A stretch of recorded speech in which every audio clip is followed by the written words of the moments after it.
विदिशित के विद्यमान बीज तीर्थंकर भगवान की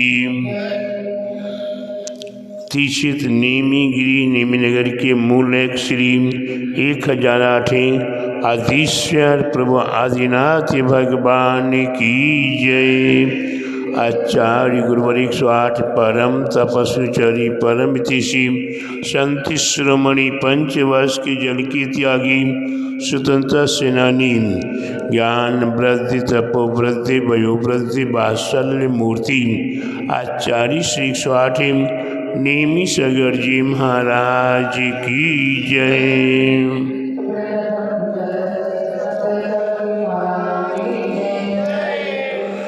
भव्य आत्माओं, हम जगत संसारी प्राणी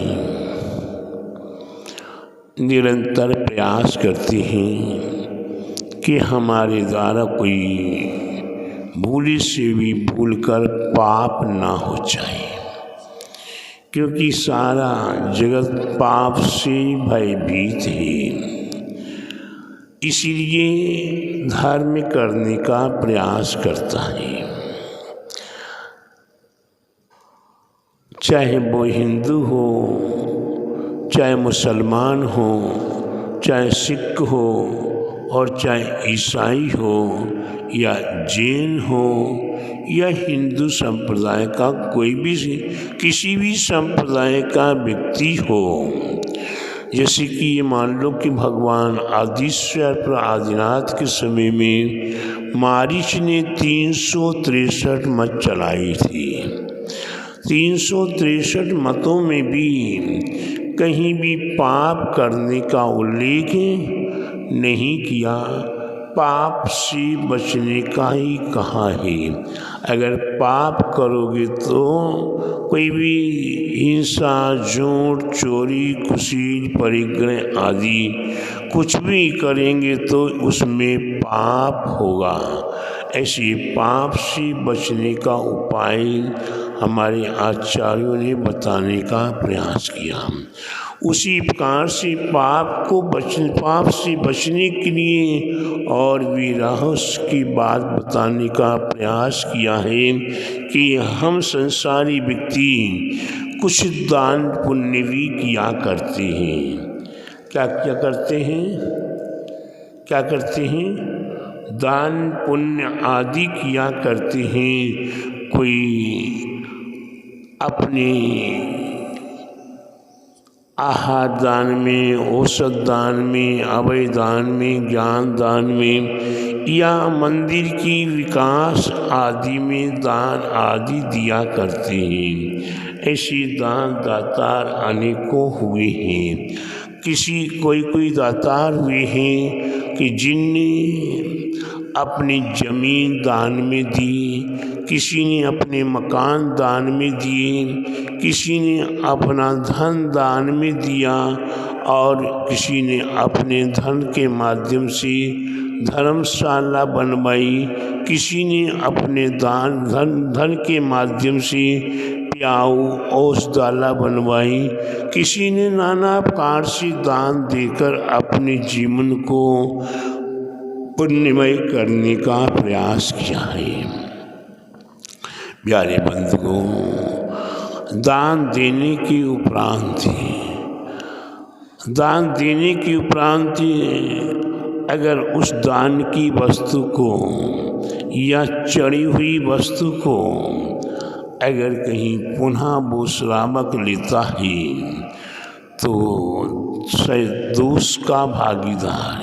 जैसे कि निर्माल द्रव्य आपने चढ़ाया, जल चंदन आदि चढ़ाया, इस जल चंदन आदि में अगर आपने इसमें से बादाम खरीद लो, लौंग खरीद लो या चिटक खरीद लो, या इस चिटक में से कई जगह चिटक का मालीगण तेल बना लेते हैं, खोपड़े का तेल निकाल लेते हैं, चिटक आदि से तेल निकाल लेते हैं और फिर वो सस्ता करके बेचते हैं, तो वह हमारे आप के लिए निर्माल हो गया।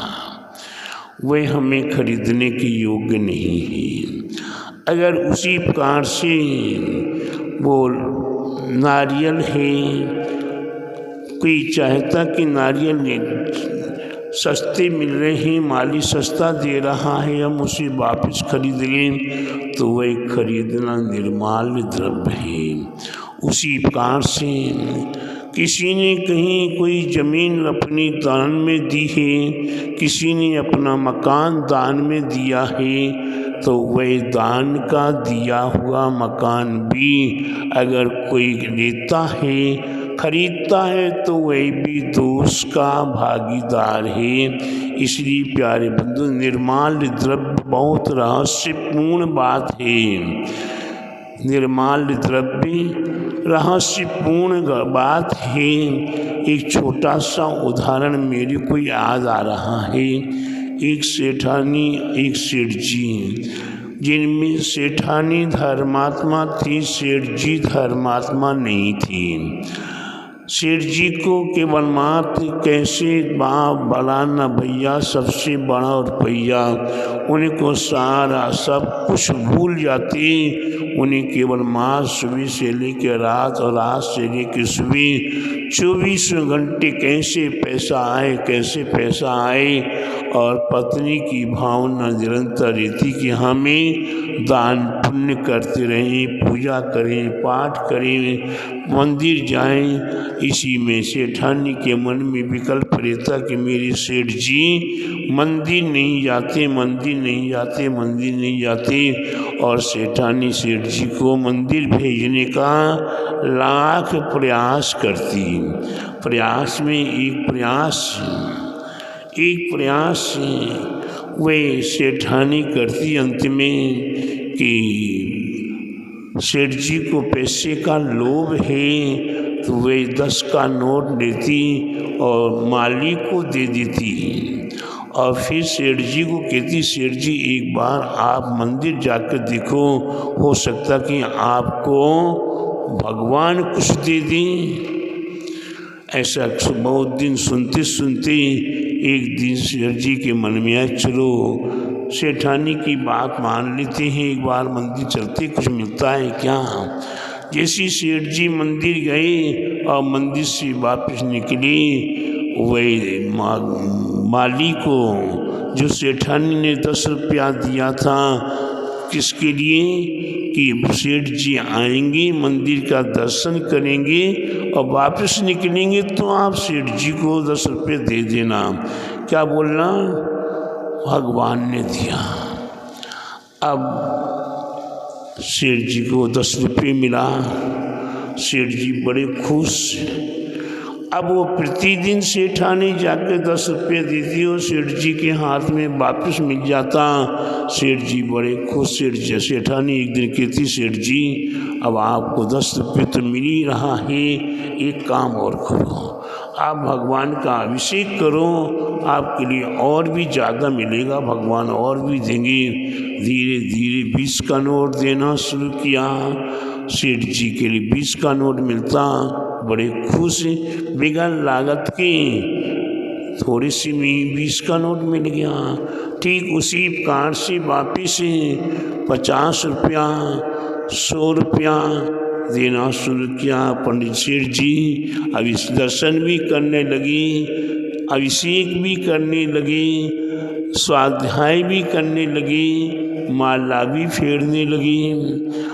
अब धीरे धीरे जब सेठ जी माला जाप स्वाध्याय करते करते एक दिन पढ़ते हैं कि निर्माल्य द्रव्य, जो मंदिर का द्रव्य, जो भगवान का दिया हुआ द्रव्य रहता है, वह नरक में जाता है। इस पढ़ने के बाद अब सेठ जी का तो पारा गर्म हो गया।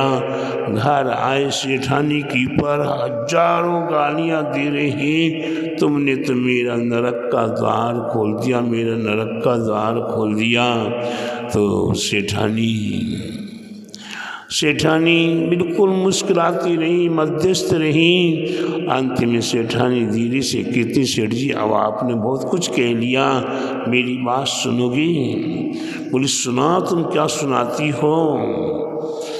तो सेठानी ने कहा, सेठ जी आपको पैसे का लोभ था, मैं बागवान को देकर आती थी, बागवान की वाणी तोतली है, मैं कहकर आती थी भवानी ने दिया है, लेकिन सेठ जी आपको भगवान ने दिया कहते थे, इसलिए सेठ जी वो पैसा मंदिर के अंदर भी नहीं गया है, वो पैसा बाहर के बाहर है। आप जैसी वापस निकलते तो सेठ जी को आपके लिए वो माली पैसा दे देता, इसलिए आपको कभी भी नरक का द्वार नहीं खुला है। आप अपने जीवन में निर्माल द्रव्य को ग्रहण नहीं किए, उसी प्रकार से आज हम अपने जीवन में निर्माल द्रव्य कभी किसी ने कहीं कोई बोली है और बोलकर भूल गया,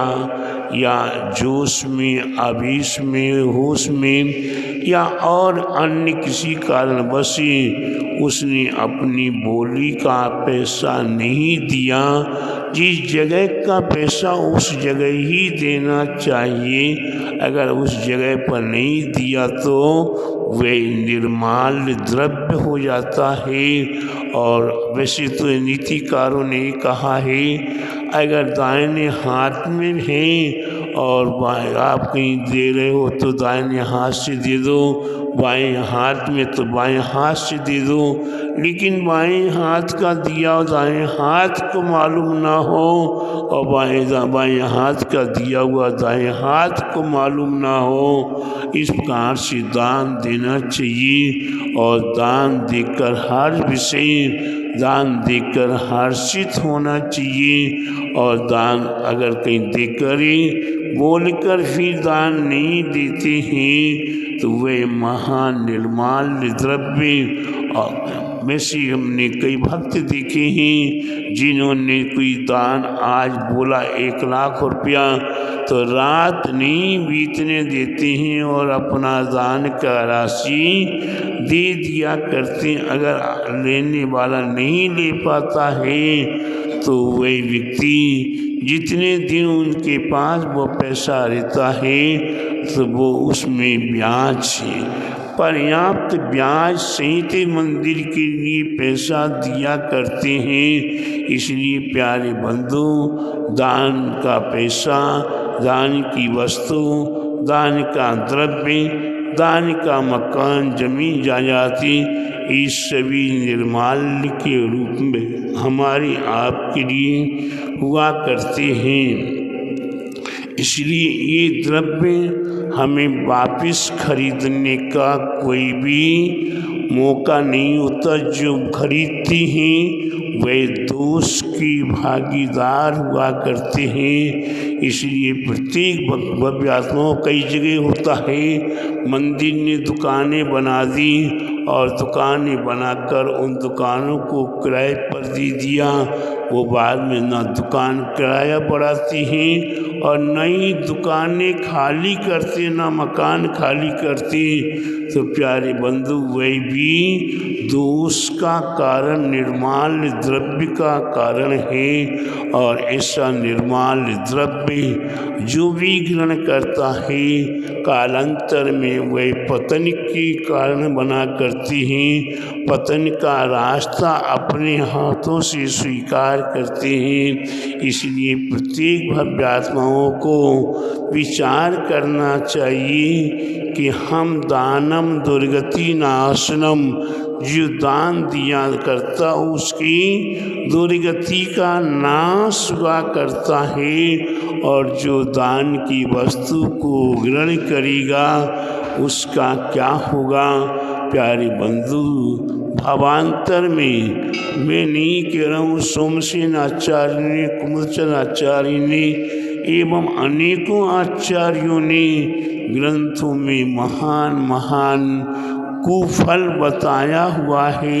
इसलिए हमारे आपको अपने जीवन में ये दान का पदार्थ, दान का द्रव्य हमें कभी भी भूल कर भी स्वीकार नहीं करना। और जो दान हमने बोला कहीं भी पंच कल्याणक हो रहा है, मंदिर बन रहा है, या और भी अन्य किसी भी समय में कहीं दान बोल दिया, उस दान को हमें तत्काल ही देना चाहिए। अगर नहीं देते हैं तो महापाप का कारण हुआ करता है। इसलिए महापाप से बचने का प्रयास करें, जानबूझ करें। हमें पाप करने की आवश्यकता नहीं है, और जो जानबूझ के कर रहे हैं तो अनजाने में तो पाप वहाँ है ही है, और जानबूझ के करने पर और भी वे महाफल पाप को फल देने वाला ऐसी पाप को प्राप्त करने से हमें बचना है। और पुण्य चाहे हम कम करें, चाहे थोड़ा दान दें, लेकिन वे हम दान ऐसा दें कि वट बीज के समान फलदायी हो और हमारा जीवन महान बने। बोले महावीर भगवान की जय। बोले द्वादशांगी जीन वाणी माता की जय।